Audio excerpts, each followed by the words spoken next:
Another example of what I see as this continued idea of environmental determinism that comes partly from the dominance of the natural sciences is seen in the tendency to focus research on food security and climate change, mostly on how crop yields are going to change as a result of a changing environment. Here the research is on, the emphasis is on the science of crop yield modelling, and the technical response is breeding new varieties that are more climate proof. However, a food systems approach, which is one that many social scientists would take, a food systems approach to food security shows us that the emphasis on the physical climate and the genetics of crops may be misplaced because of the importance of non-environmental factors in food security. And just to talk through that, the first thing we need to understand is that crop yields are as much a result of soils, plant genetics, irrigation, and inputs of fertilizer and other chemicals as they are a result of climate conditions. And what is critical, especially in poorer countries, is the ability of farmers to purchase farm inputs to increase their yields, not the climate in which they are growing their crops. The second thing we need to recognise is that what a farmer decides to grow often depends less on the climate, the soils and the physical conditions than it does on market conditions and prices. These are often generated from global commodity markets or by government policies that subsidise or otherwise regulate agricultural markets. And this results in that even if physical conditions are less favourable, if the climate degrades in terms of the yield potential of the crop, if there's a higher market price because climate's changed somewhere else or because of state policies for self-sufficiencies, farmers will continue to grow crops even if the environment is less favourable because that crop is providing them with a profit. And the third example is that we need to understand that in many cases changes in crop production have very little to do with food security, which is at risk mostly from non-climatic changes, and also that climate change affects food security not just through yields but through many other pathways. To give examples, climate can affect food security not only through impacts on yields, but also on the processing, transportation, consumption, and quality of food. And that even when we've got beneficial climate conditions, lots of inputs available, good government policy, we may have plenty of food overall, but many people will go hungry because they're poor or they can't access the food that's available. And I would argue that the role of these non-environmental factors has been seriously underestimated in many global change assessments. So if you look at the IPCC agriculture chapters over the last few assessments, they spend most of their time talking about climate and crop yields and not about all these other influences on yields or on all these other aspects of food security. Getting the explanations right with the appropriate balance of natural and social science is ever more important as we observe the recent rapid increase in food prices that have increased the number of hungry people in the world to over 1 billion. Initial assumptions that the food price raises were caused by climate or by land demand for biofuels have been replaced by much more nuanced analyses that show the role of shifting diets and actually a financial speculation which may be driving a lot of the increase in food prices. So the point I want to make here is that understanding climate change impacts on food security must move far beyond the simple modelling of effects on crop yields to models that take into account the complex economics and politics of international food trade, including the role of governance, of powerful actors and commodity speculation. At the local level, paying attention to local farmers and consumers may tell us more about risks to their livelihoods than the most detailed measurements of climate and crop conditions. We need our natural science colleagues to be careful not to overemphasise the physical in the study, funding and policy responses to food security in terms of global change.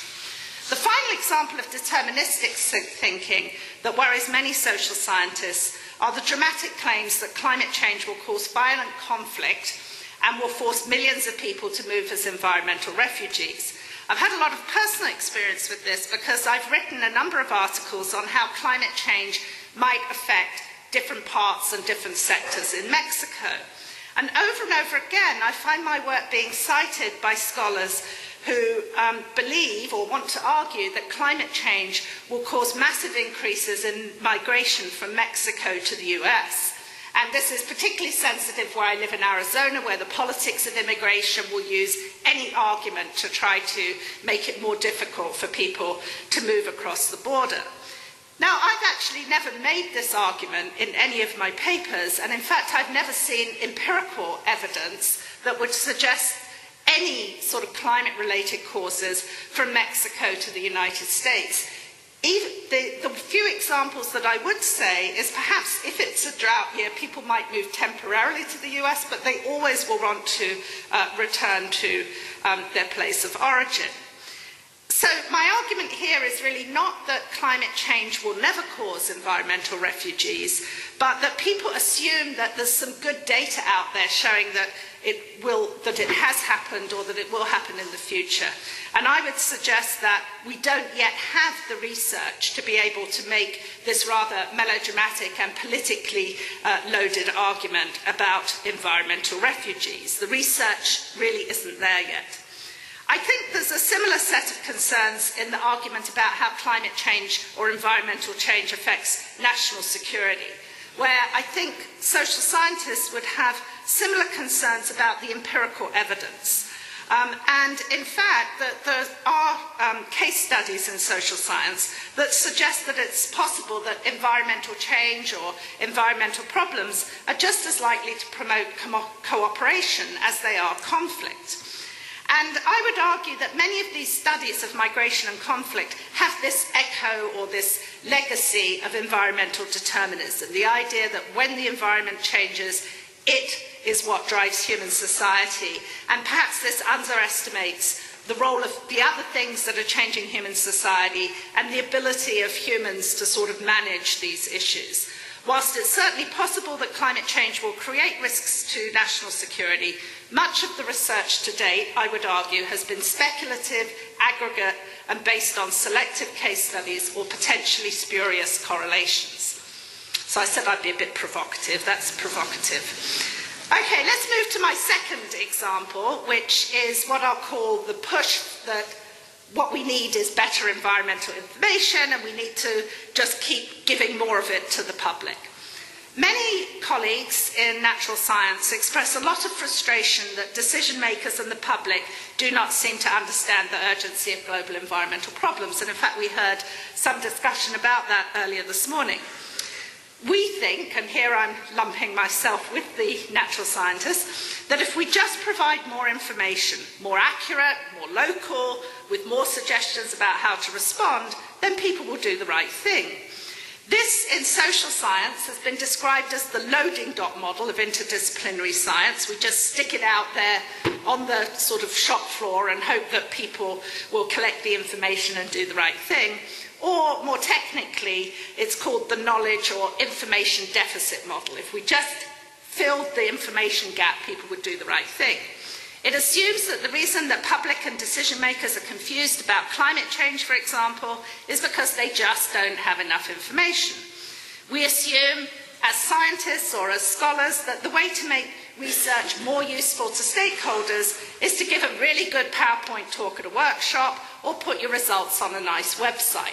And this is typical of the US government. For example, the National Oceanic and Atmospheric Administration really wants to sort of provide information to the public, but it does it by giving lots of talks and by creating a website that has lots of climate data on it. Social scientists would tell us that this represents a misunderstanding about how communication works. Social science shows us the importance of many other factors in shaping attitudes and action, especially the importance of the way in which environmental information is framed in terms of other issues or by the media. We've learned, for example, how difficult it is to communicate uncertainty.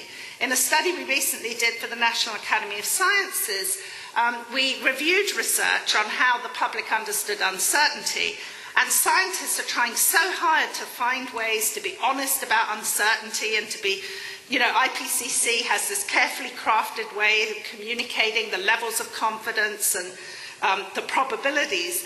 And what we find is that the public, whenever scientists talk about uncertainty, they think we're saying we don't know. They don't understand we're trying to be more accurate. So if we say, we've got an X% probability, they think, well, if it's only a probability, they actually don't know what they're talking about. If they're not certain, then we don't think they know what they're saying. So the public views expressions of uncertainty as scientists not really knowing what they're talking about. Efforts to characterize and communicate risk are also very difficult. Social science tells us that however good the information we give them, the public will tend to overestimate risks that are unseen, sudden, carcinogenic, or infrequent, and they'll underestimate risks that are everyday, creeping, or voluntary. This comes from classic studies by people like Paul Slovic and Baruch Fischoff.